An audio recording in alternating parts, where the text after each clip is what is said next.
Hello everyone. Today's lesson we are going to cover the topic bounds, finding the error interval between one measure. Can be a length, area or volume. Now the exercise I have on the screen is a blank of wood is 4.8 meters long to two significant figures. The number 4.8 meters is rounded to two significant figures.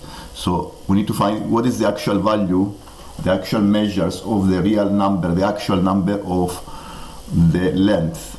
And so we need to complete the error interval. To complete the error interval, we need to know the rules of rounding to two significant figures.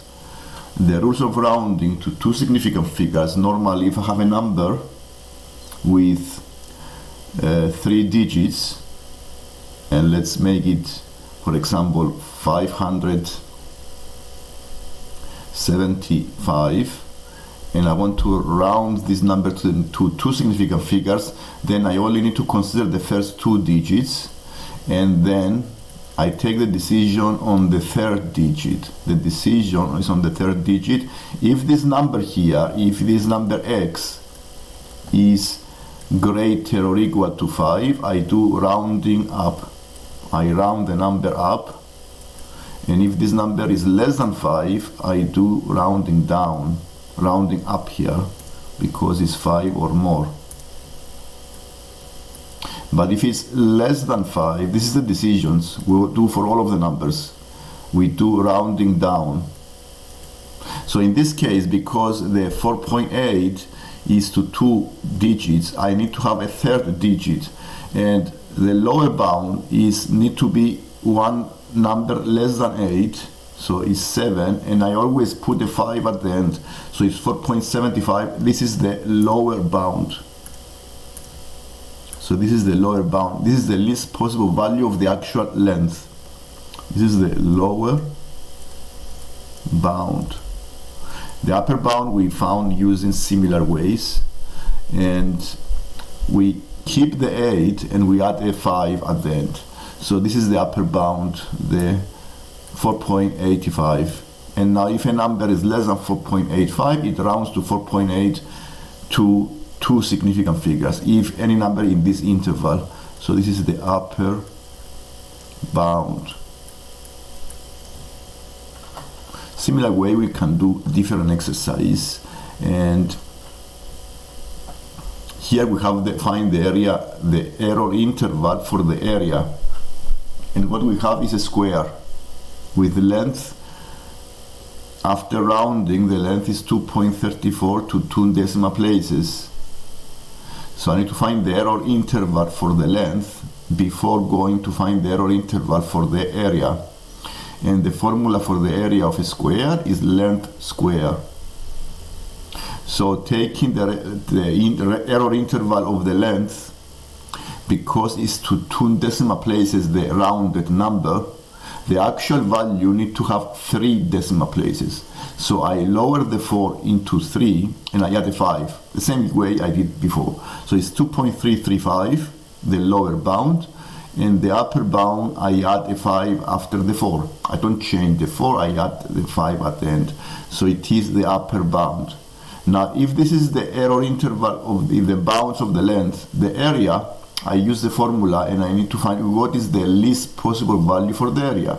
The least possible value for the area, I take the lower bound of the length and I square this, and also the maximum possible value for the area, this is the upper bound, is the maximum value of the length squared. So I found this way the area bounds, the error interval of the area. This is a problem solving that involves the formula speed, distance, time. And in this exercise, we have been asked to find the time error interval. So because we know the speed is distance over time, we change the equation, the formula, into the time is distance over speed. And I need to think now how I found the error interval of the times. It's necessary here to find the error interval of the distance and the speed, because both are rounded. Okay, if you read the exercise, both numbers have been rounded, 800 meters to the nearest whole number, and 6.5 meters per second. This is the speed to the nearest one decimal place. So the distance, because it's to the nearest whole number, the error interval is 799.5. This is the least possible value, and the upper bound is the 800.5.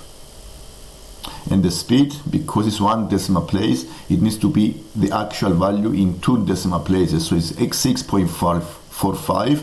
This is the least possible value for the speed, and 6.55 the upper bound of the speed. Now, how I found the time, the bounds of the time. First, I need to consider how I found the lower value of any fraction. And the lower value of any fraction occurs when the numerator is the minimum number and the denominator is the highest number.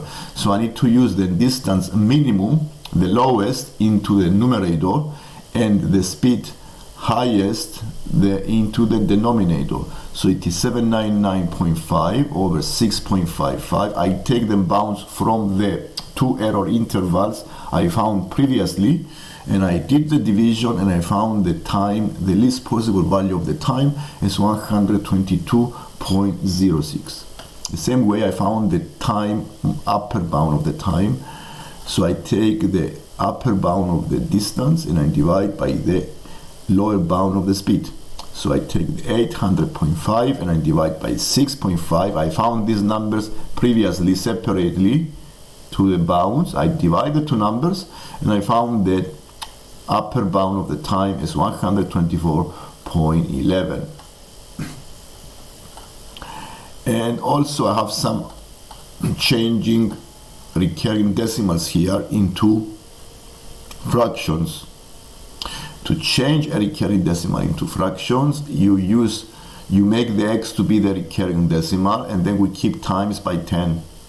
And if you see I times by 10 the first time, I times by another 10, so it's 100x second time, and another 1000x the third time. And I need to see which of these equations out of the four I have the decimals in the right position to be eliminated after subtraction.